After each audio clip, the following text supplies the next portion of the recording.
diambil oleh masing-masing tim. Ini dia waktunya RRQoC versus RSJSG untuk menentukan siapakah salah satu dari kedua tim ini yang akan terbang menuju ke upper bracket. Yes, so tanpa berlama-lama, sebentar lagi kita akan menyaksikan penentuan upper bracket untuk salah satu tim Indonesia yang tersisa karena Onyx udah mengamankan upper bracket ya Profesor KB ya. Betul. So ini dia kesempatan kedua untuk tim RRQoC mengamankan upper bracket untuk Indonesia for World Championship the last match group stage kali ini. Aras di Singapura. Mampukah mereka menumbangkan RRQ atau RRQ yang akan membungkam Aras di Singapura? Coba lihat barusan pergerakan Finn-nya. Udah langsung mencoba untuk bertransmigrasi ya ke area yang dimiliki oleh pemain dari RSJSG. Bahkan di MPL Arena ini sendiri sudah terdengar sayup-sayup suara pendukung dari RRQoC dan juga RSJSG. Barusan ada dukungan tuh kayaknya tuh dari depan tuh ya. Oh iya langsung ya dari Clover ya mendukung tim RRQ ya. Dan bahkan kita lihat potensi permainan agresivitas yang dilakukan oleh tim RSG di early game. Seperti biasa, dengan tempo permainan agresivitas yang dilakukan untuk Diablo memenangkan laning atas seorang yang Seven, bukan hal yang mudah, bukan hal yang susah nampaknya kalau di early seperti ini. Yep. Dan bahkan kalau bisa kita lihat di depan sana, Finn akan coba untuk mengganggu pergerakan dari seorang Roy yang hampir saja kepentok begitu saja. Yep.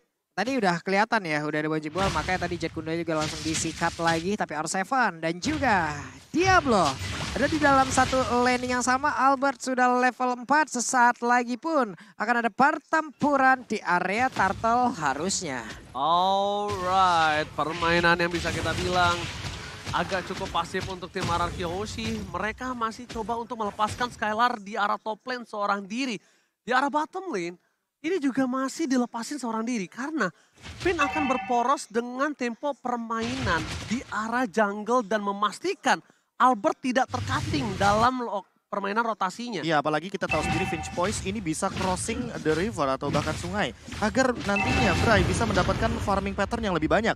Di sisi lain sebenarnya yang cukup berbahaya adalah R7 karena dia tidak memiliki flicker di setup turtle yang pertama. Wah. Oh, ini bukan hal yang baik tapi R7 dengan belakang dengan frame fightersnya dikeluarkan begitu saja. Berhasil di-copy oleh Roy, tapi lihat damage dan durability yang berbeda dan bahkan R7 terperangkap. Diablo gak berhasil melakukan grab terhadap R7 dan Albert berhasil memastikan turtle yang pertama untuk Indonesia. Turtle slain by UBS Gold. Yap, satu setup yang malah membuat pemain dari RSJSG membuang waktu mereka sendiri, membuang seluruh source yang mereka punya. Turtle free banget, Albert gak ada yang nemenin. Kesepian loh dia barusan di area turtle. Ya, ditambah dengan Lolsi yang hadir di area gold lane tapi tidak mengancam ke arah Skylar. Karena Skylar baru saja mendapatkan informasi bahwa purple dari buffnya Albert aman dan tidak ada invasi dari Bray.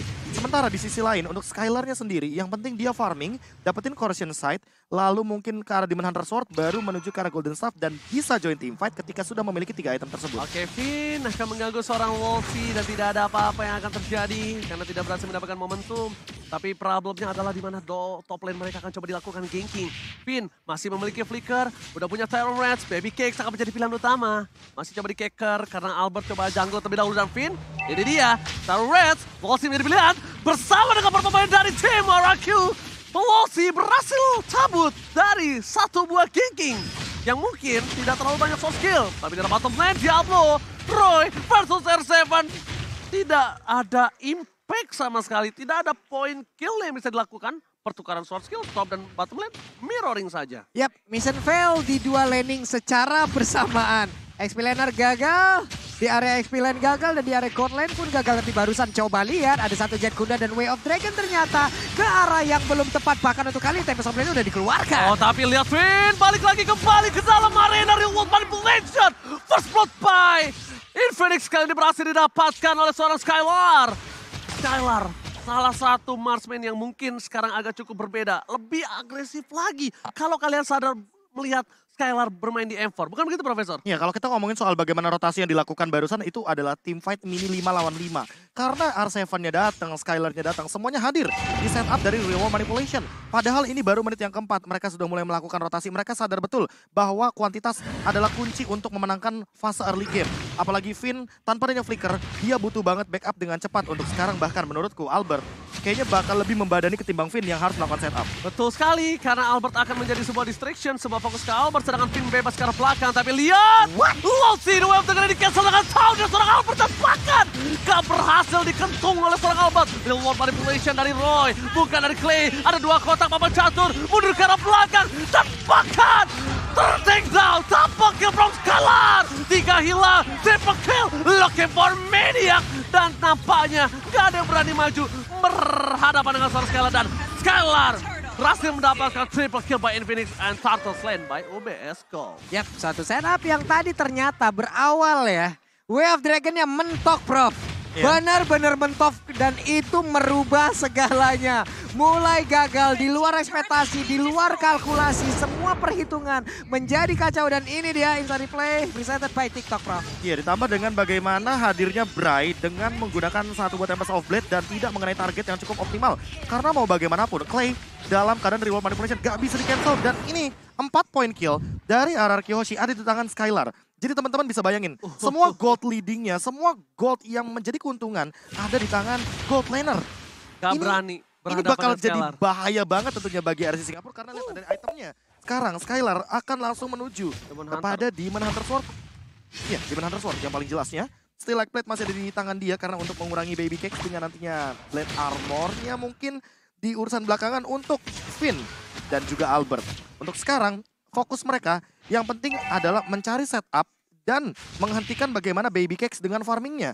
Karena kalau misalkan melihat dari secara goldnya aja, ini udah ada perbedaan 1.200 antar gold lanernya. Oke, tapi problem yang harus dilakukan Aras Jasdi adalah gimana dia nembus ke belakang sedangkan counter untuk cowoknya ini terlalu banyak. Stoppernya terlalu banyak. Stopper banyak dan bakal langsung ke arah seorang Lossy dihindari. Satu buah Jet Kundo. Dan bahkan Senpu yang sangat tepat membuat terror race dari seorang Finn kan berhasil dilepaskan, Profesor. Timingnya pas Itu kan banget. efek dari Tyrant Revenge itu kan berketergantungan sama charge-nya. Ya. Semakin lama charge, knock up airborne-nya akan semakin tinggi dan semakin lama durasinya. Kalau misalkan sebentar, akan seperti itu. Apalagi dengan Tough Wood dan juga Shunpo. Ternyata Golden Staff ya. Langsung Golden Star. Langsung Golden Staff ingin nge-push langsung karena attack speed yang dia miliki. Oh. Ini bakal bahaya banget karena pasifnya akan lebih mudah untuk dipicu. Apalagi dengan R7 di lead depan yang udah Oh punya my 12x. god, Swipe akan dikeluarkan kembali Real Manipulation 2. Satu toplet ke arah belakang dan bahkan lihat Clay harus mundur. Satu point kill, Albert, versus everybody dan Skylar with Blacker berhasil mendapatkan 1 poin. Dan bahkan Diablo mencoba mengincar Skylar, mundur ke arah belakang, Petrify Kemi, Skylar ditunggangi. Oh my god, Skylar akan ter-shutdown. Gak ada yang bisa menyelamatkan Skylar, tapi setidaknya R7 si orang Bandung membalikan keadaan dengan menukarkan god laner mereka. Langsung maju ke depan, langsung membalaskan keadaan. Satu setup terjadi lagi di area dari River. Tapi barusan, coba lihat Diablo belum mau pulang. Masih mencari informasi. Ada 2 hero yang langsung dia usir. Bahkan untuk kali ini R7 akan kembali lagi. Tapi langsung menghilangkan seluruh butiran-butiran hijau yang lucu tersebut. Tapi berhasil ditunggangin. Tapi lihat Finn yang ditunggangi dengan grab-grab itu bukan keputusan yang tepat. Dibawa ke arah belakang karena Skylar is coming up, membalaskan kembali dendam dari seorang Diablo. Dapetin 1 point kill, akan menjadi team fight kembali. Albert dengan cepat, dan bahkan face the day. Retribution is on point from Albert. Sedangkan Bray mencoba untuk kembali membalaskan setidaknya 1 poin. Dan ini menjadi satu buah celah yang besar dimanfaatkan Arashi. Karena 3 player RRQ ditumbangkan, purple buff dari Albert terbuka. Bray bebas banget menginvasi jungle dari Albert. Dan Albert gak bisa masuk lebih dalam karena dia akan ditumbangkan bersama dengan seorang Clay. Deden from Bogor featuring Albert hanya tersisa berdua di lane of down saat ini. Ya, poin terpentingnya adalah walaupun sebenarnya turtle-nya diamankan oleh teman-teman dari RRQ Hoshi. Dan RRQ Hoshi kehilangan purple buff-nya, tapi itu bukan menjadi masalah besar. Permasalahan utamanya nanti akan hadir ketika Bray mendapatkan level yang lebih tinggi ketimbang Albert. Albert, tanpa adanya purple buff, dia tetap bisa farming, dia tetap bisa melakukan spam skill. Apalagi dalam keadaan nantinya kalau Albert sudah menyelesaikan Dominance Ice. Dan untuk sekarang, kayaknya fokusnya bakal menuju kepada entah Blade Armor atau Radiant Armor untuk menghindari damage yang berlebih dari Roy. Karena dari tadi Roy memberikan assist yang luar biasa di lini belakang walaupun dengan kotak reward manipulation dari Deden from Bogo. Oke, dan menurut aku pribadi sekarang, Deden harus tidak berada di depan map. Harus hilang dari peredaran. Memastikan kalau tim fight yang selanjutnya dari seorang Roy tidak memiliki reward manipulation. Karena itu satu-satunya yang bisa dilakukan oleh para pemain dari tim RRQ. Supaya tidak berhasil di pick off, tapi lihat untuk ke arah belakang dua FT kita dikeluarkan. Albert versus everybody right here. Finn mencoba membalikan keadaan bersama dengan Tempest of Blade-nya. Reward manipulation Skylar.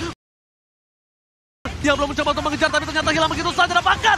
Diablo pecah. Finn R7 mencoba untuk menutup seorang Roy. Masih bisa mundur ke arah belakang dengan Purify yang dia miliki. Tapi tim fight kali ini 2 untuk 2. Yang minusnya adalah dari seorang Bray masih bisa melakukan split push. Itu yang bahaya untuk RRQ Aussie. Ya benar sekali, satu setup yang begitu baik tadi dilakukan oleh RSJC. Mengejutkan sekali loh, mendadak. Albert berhasil diambil dan sekarang terbuka lagi loh area purple buff-nya. Tapi untungnya masih ada R7 dengan Brave Fighter yang dia keluarkan. Plus Finn yang memang standby dari tersebut. Skylar udah akan diberikan purple buff kah? Udah waktunya? Udah waktunya kayaknya Skylar untuk menerima purple buff dari sang Alberobob kali ini. Atau jangan-jangan orange buff-nya juga akan diberikan. Tapi kayaknya waktunya nggak cukup untuk sekarang karena di menit yang 10 mereka langsung commit menuju ke arah Ward. Oke, mereka commit tapi lihat reward manipulation berhasil didapatkan lagi oleh seorang Roy, ini berbahaya. Fokus ke arah seorang Chow dan hilang. Di start point kill, Albert harus fokus melakukan satu bar retribution. Ke arah belakang bersama dengan R7. Cepatkan retribution kali ini tangan dari seorang Albert dengan sangat cepat. Lord slain by UPS Gold dan membuat RSG kehilangan 2 poin. Kehilangan 2, Lolsi dan juga Baby Cakes ini membuat celah mid lane mereka bisa di-push hingga ke inner turret, Profesor. Yap. Ini yang bakal berbahaya adalah ketika nantinya ya invasi ke arah jungle dari Bray. Karena beda. Bray butuh purple buff. Sementara untuk Fredrin kita tahu dia nggak begitu membutuhkan purple buff. Bahkan diberikan kepada Skylar. Karena mau bagaimanapun, Skylar dengan cooldown reduction yang lebih tinggi, dia bakal memiliki skill 2 yang lebih mematikan untuk dash-nya. Dan untuk sekarang, dengan Wind of Nature dia akan menerima damage dari Baby Cakes dan juga Bray dengan lebih santai. Dan item terakhirnya, udah ada regular spear. Kayaknya bakal menuju kepada Demon Hunter Sword untuk mengembangkan juga lini depan. Gak dapat purple buff. Mereka Diberikan lagi? Iya, diambil lagi oleh seorang Albert, oke. Tapi dengan permainan seperti ini, dari Bray bisa melakukan push dari bottom lane. Dan itu harus coba dipikirkan oleh para pemain dari tim RRQ Aussie. Sedangkan RRQ Aussie kayaknya akan coba maksa ke arah top lane team fight yang akan mereka kejar, Profesor. Finn ada flicker, ini dia yang mungkin satu-satunya cara untuk bisa dimaksimalkan momentum dengan menggunakan Tyrant Revenge dan juga flicker di area top lane. Oke, tapi ini Finn mengeker ke arah belakang dengan Tyrant Revenge-nya. Di-cancel begitu saja. Sedangkan di posisi sebaliknya, dari tim RRQ Aussie bakal coba untuk dapetin inner. Purple buff Albert sudah muncul, harus coba di cover karena kalau kayaknya ada kesempatan untuk seorang Bray mendapatkan purple buff dan membuat dia kembali hidup untuk melakukan split push. Dan level Distraction dan bahkan bisa membalikan laning mereka. Ini dua terlihat ya dari SJJ udah ada lagi nih. 2 Malphite Roar secara bersamaan barusan. Ada setup yang cukup cepat, tapi dia tertangkap. Untuknya masih ada lagi satu Tempest of Blade yang membuat dirinya pun masih bisa pergi dari area tersebut. Jangan sentuh Dedenku, akan ku kejar sampai nanti dari Albert. Dan itu benar-benar berbahaya. Deden dijaga dengan ketat, Deden from Bogor. Kali ini berhasil selamat padahal kalau tadi nggak ada taunt, itu Deden bisa dipastikan tumbang karena damage terlalu besar dari seorang Link-nya, Profesor. Ya, ditambah dengan ini untuk melihat players gold-nya sampai dengan 10.000 dari Skylar, walaupun Bray ada di bawahnya tepat, perbedaan hanya 200, tapi Bray hanya bisa melakukan speed push atau pick off menuju ke arah belakang. Dan ini yang mungkin harus diperhatikan juga sama RRQ Aussie. Mereka harus memperkuat lini belakangnya agar tidak kecolongan. Kalau kalian mungkin keroncongan, ya grab solusinya. Ya, benar sih. Dan satu sih, Profesor. Apa itu? Albert harus selalu standby tahunnya. Tahunnya Albert ini menyelamatkan 2 orang. Berarti dia harus nabung 1 kristal. Iya, dia harus nabung 1 kristal. Dia harus mainin stack satunya. Tapi coba deh lihat tuh, rotasinya si Kari sendiri, Ji. Selalu bertiga loh. Udah nggak ada lagi waktunya untuk berdua-duaan. Ini dia, tahun yang berhasil didapatkan Albert. Covernya sangat cepat. Wind of Nature membuat suara Skylar tidak tersentuh sama sekali. Dan bahkan para pemain dari tim RSJSD, mereka harus mundur. mereka memancing tim fight yang salah. Mereka kehilangan Losi ketika ada Lord yang muncul. Selamat datang Bapak Lord yang terhormat kali ini. Yap, andai mereka tadi berhasil untuk mendapatkan satu dari Kyoshi, kemungkinan besar. Karena Ras JSG lah yang memang udah akan melakukan setup di area Lord. Tapi ternyata miskalkulasi. Lagi dan lagi harus mereka lakukan, lagi dan lagi harus mereka rasakan akibatnya. Oke, mereka dapetin free Lord. Oke, Bray, mencoba dapatkan retribution. Jauh-jauh. Hampir. Ya namanya deg-degan kan gak ada yang tahu ya guys Betul. ya. Tapi lihat kali ini Bray setidaknya. Oh, Diablo yang dapat. Sayang sekali. Diablo yang dapetin ketika kesempatan terbuka sangat bebas Bray untuk mendapatkan purple buff. Dan mungkin ini akan menjadi tim fight yang agak cukup timpang. Cuma yang diuntungkan dari tim RSG adalah mereka sadar Skylar gak punya Wind of Nature, Skylar gak punya Flicker. Yap. Dan untuk ditambah ya, ini jangan lupa Baby Cakes dia clearnya cepet banget loh. Ya, clear cepat. Beatrix itu dia Beatrix. PR-nya. Beatrix, Valentina, apalagi Valentinanya ambil real world manipulation.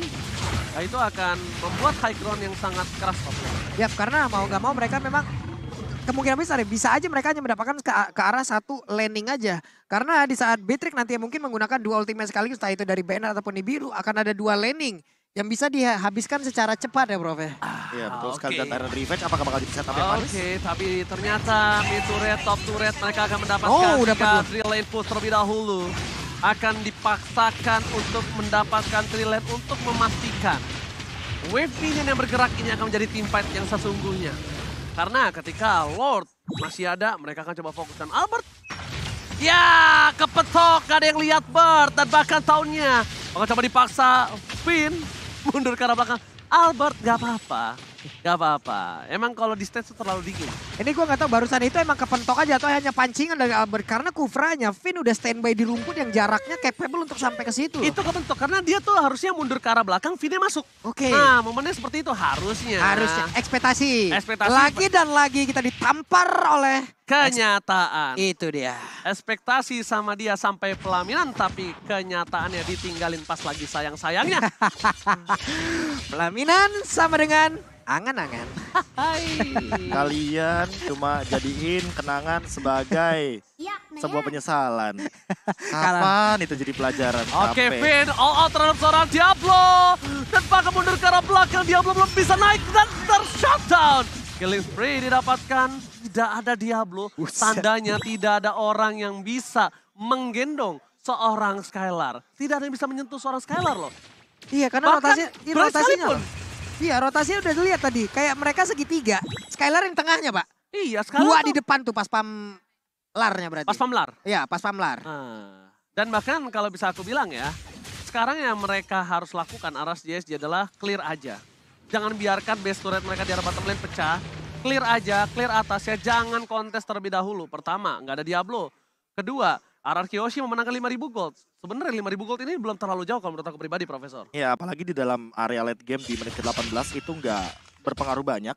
Kecuali kalau kita ngomongin bagaimana nantinya ketika ada item immortal yang menjadi jawaban dari RSC Singapura. Dan buat sekarang, Diablo, dia mengamankan Blade Armor. Namun apakah ini akan menjadi jawaban dari Skylar? Karena untuk ngomongin soal attack speed dari Skylar ini udah begitu tinggi.